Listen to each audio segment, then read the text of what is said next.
Pregnancy गर्भ से पहले मुझे पीसीओ की तकलीफ थी। अब सिजेरियन के बाद मेरा पीरियड नहीं आया है। क्या पीसीओ इसका कारण है? देखिए, 2 महीने पहले आपके महीना हुआ है।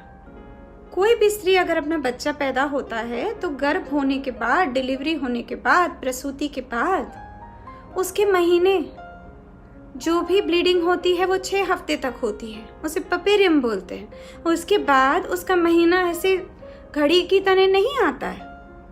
अगर आप अपने बच्चे को दूध पिला रही हैं और सारे टाइम, हर मील, हर ज़रूरत आप अपने बच्चे को खुराक अपना दूध दे रहे हैं, तो जब तक आप वो दे रही हैं कम से कम 6 महीने तो महीना आएगा ही नहीं। यदि आप बीच बीच में तोड़ के दे रही हैं तो महीने आने के चांस हैं। हाँ, पर ये बात से मैं आपकी सहमत हूँ, पीसीओएस के अगर पेशेंट हैं, तब आप मरीज़ हैं, तो फिर से पीसीओएस के जो मरीज़ हैं, ऐसा नहीं कि आपका प्रसूति हो गया, डिलीवरी हो गई, आप माँ बन गई तो आपका पीसीओएस ठीक हो गया, ऐसा नहीं होता। पर ये देखा गया है कि जो पीसीओएस के मरीज़ हैं उनके वापस वही पीसीओएस की तकलीफ वापस आ जाती है। कई बार डॉक्टर हमको कहते हैं आप डिलीवर कर लेंगे, उसके बाद बस ये सब तकलीफ चली गई। ये बिल्कुल गलत है। जो थी वो रहती है, उसमें कोई बदलाव नहीं आता है।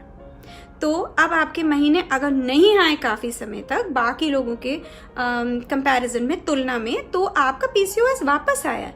पर आप कुछ समय तो इंतज़ार करें, क्योंकि ये जो बाकी कुछ समय है वो तो बाकी सभी स्त्रियों के साथ भी होता है। अगर आपको ये पता है कि ये नॉर्मल है तो फिर बहुत बढ़िया बात है। पीसीओएस की क्या उम्र सीमा होती है? पीसीओएस की उम्र सीमा नहीं होती। पीसीओएस जो है कब शुरू होगा, जब आपके महीने के शुरू होने का समय होगा।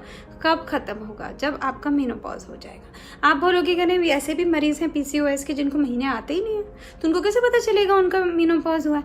डॉक्टर आपको बताएंगे कुछ खून की जांचें करके कि आपका मेनोपॉज आ गया।